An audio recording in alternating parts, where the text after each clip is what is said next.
Hey guys. Hello. Hello, hello, hello. Let me make sure I'm live. Let me make sure I'm live. Happy Thursday. All right. So the braids are out. Yes, the braids are out. Um so I wanted to get on and just be real transparent about some things. And I just wanted to get on, and kind of explain what's going on. Um, so here's what's going on. Okay, I am having to possibly have my workshops canceled. I know y'all saw me post the Africa one with the Discovery Center, and there has been um, hold on one minute. Okay, so there has been low signups for the workshop that I have posted about with Africa. My book, gosh, what is it called? I just went blank. But I wrote a children's book about African art, and I was partnering with the Discovery Center in Binghamton, New York. It is a children's place to tap into their creativity. It's like a whole museum, all of that. So today I get a text, and I'm always transparent, but I'm just really being transparent about the state of my art career because, I pray, and I really got a heads up about all this before I got the text. And it's unfortunate that I live in a community that doesn't really support different things. So I got a text that basically no one has signed up for the workshop. No one has signed their kid up for doing an African type of art project to have in an art show. And this has been going on with multiple nonprofits that I used to could work with. Um, they've been canceling my workshops, and it's not to complain, but I've been getting back to back to back cancellations. Now, I am an entrepreneur. No company is backing me. Nobody's sending me no checks. This is my form of work. I don't do it as a charity. I do it as like a business. So, my workshops already have been canceled with other nonprofits. Now, I'm not sure if this is like a marketing thing, or is it really just like I'm not supposed to be doing it in this specific area. So, what that means for me when workshops are canceled, there's no money. There's no money. I sell artwork, my own original artwork, but I've kind of been more teaching per se, because art has been cut out of the schools. I don't know if you're aware, but maybe you are. But art, like all of those type of after school programs, all of the extra things that they used to bring in schools have been canceled, or they've been cut out the budget. So what I try to do is I try to contract with most of the nonprofits that hold these or host these after school programs or host these programs that still, support creativity. But I've been getting a lot of like cancellations starting like the beginning of last year. Now, I haven't told nobody because it's not like something to complain about, because as an entrepreneur, you'll have to pivot a lot of times. But I also have been getting resistance on reading my books in the public school. I'm a whole published author, children's book author. So I haven't been able to get in schools and read to classrooms. It's been just like a real tough resistance. And when you have that going on, this is my bread and butter. And I'm gonna have to pivot because I just have a lot of people that watch what I do, but they don't really support. I've had support in the past, and I'm grateful for those people. And I still do have people that reach out and want, art pieces from me, but that doesn't cover my bills, y'all. That doesn't cover my bills. And so when I put my hard earned time to put together proposals, when I, try to send out to these places and they're okay with it, they say it's great, and then last minute they're canceling, that doesn't do me justice. So I'm looking for better options. I'm seeking the Lord, of course, on what I could do, because it's a lot of people that don't think art is important, for especially for children and adults. Adults still can have art in their life to help them with therapeutic activities, with just seeing the world in a different perspective.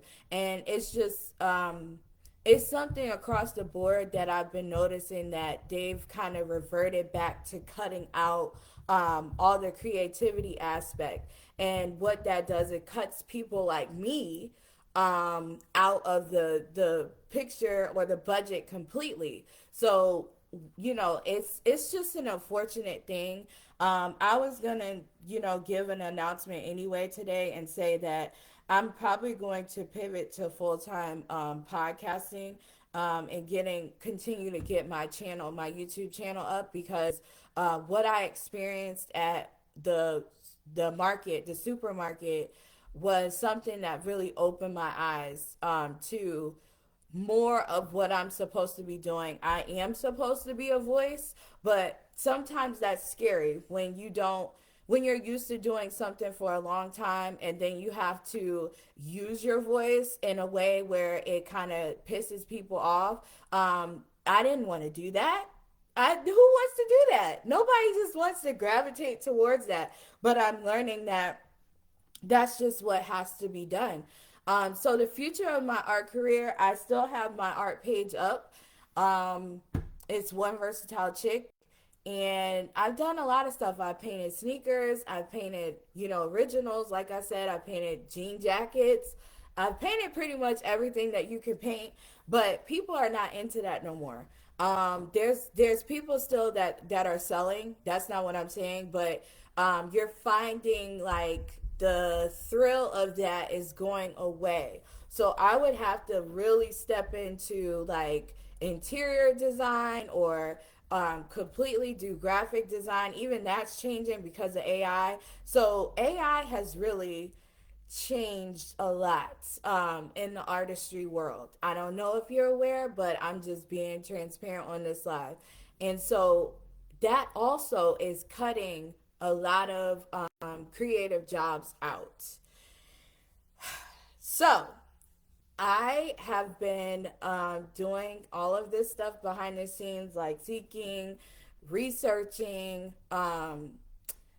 doing a lot of stuff to figure out how I could pivot and not completely go away from teaching kids the importance of art. But if there's no support for it, then how are we supposed to continue? I mean, I don't know how I can continue um, doing the work that I was doing last year, the year before, all through the pandemic. And then, you have lack of support when people don't hire you. They feel like they could do it themselves. So now you see a lot of people doing their own sip and paints, where they just go get the thing drawn, and they cut the instructor out. That's a lot of that is going on. Then you have people picking up the talent of painting, and they feel like they can paint themselves. So it's like been really watered down. The art industry has been really watered down. It's went back to being cliquish after the George Floyd. There's a lot of cliques in the art industry. So if you don't know, or if you're not on someone's good side, you basically get blackballed. Um, I'm not saying that I am, but I'm just you get blackballed, especially if you don't go by or abide by what people want. They want you to behave. They don't really want you talking about racial injustice. They don't really want you to talk about God. They don't really want you to talk about none of that stuff. They just want you to shut up and do what they say. And so I am pondering on, is this resistance part of that, or is it part of like the community really doesn't want change? And so I know that people are going to be like, well, you can always go to another state and do things. That's great, but traveling costs a lot of money. The supplies for what I do cost a lot of money. Feeding a 9-year old son, costs a lot of money. Now, thankfully, his dad is in his life and he does the necessary things to not only look out for Legend, but he also looks out for me. But when you have a business and you see it like dwindling away because of people not thinking it's a priority or an importance, where are you left? You're left, but nothing's left but to pivot. So the text was disappointing that I had low signups for this workshop, and I've had no signups for a lot of the workshops that the nonprofits lacked. They lack some of them, not the Discovery Center, but a lot of them, they didn't promote that I was going to be at their establishment. I watched, I looked, they didn't have nothing that they shared. So I'm just giving you a back office thing where I'm seeing like, if I have a white artist, they'll get promoted, they'll get in museums, they'll get offers. It's different for black artists, especially women. And I don't like to make things a color thing, but it's a real thing, y'all. It's real. It's really real. And the best that I can do is tell you all the truth. I'm not gonna hide it. I'm not gonna say that it's different, but and yes, I know nonprofits are unstable, but unfortunately in the community I'm in, it's gridlocked. So that's why I'm on here. It's gridlocked because it's like, who's who do you know, who's gonna connect you to such and such. So I know all of those options, Taisha, but that's not working right now for where I live. I've tried that. There's no emails. There's no email back. There's no communication back. So, I'm not on here to complain. I'm just giving y'all the real. So the art stuff, it did what it needed to do for the time being, that I was really going hard with it. But even in person, it's a lack of sales. It's just interesting right now. And it's not because people don't love art. It's because of their minds. Like their mind is like on other things. So, I just wanted to share that with y'all, and I'm gonna have to pivot because I'm knowledgeable in a lot of things that y'all just still don't even know me really. I love psychology. I love to study the brain. I love to study behaviors, emotions, and I just feel like there's a lacking of that teaching, of that type of teaching out here on YouTube, Facebook, Instagram, all of it. Like, it's just nobody really in that lane that's honing people into their what do you want to be? What is your calling? What it's just not enough support, and people are just following and they're copying each other, and it's just no diversity. And so there's several communities that just keep doing the same thing and no change. There's churches keep doing the same thing, no change. So it's a lack of diverse and versatility per se in leadership, in with the voices that are speaking right now. It's just a lacking of it. So I have to not run from it. I just have to run towards it and solve the problem. So thank you for hearing out, but yeah, that's my future projection for whatever I'm maneuvering. I'm still recovering from this racial profiling incident. I have a lot of meetings that I have to attend. So this is all new. And I'm really trying. So I hope you all have a good rest of your Thursday. But I will talk to you soon and give you an update. All right? Have a good day.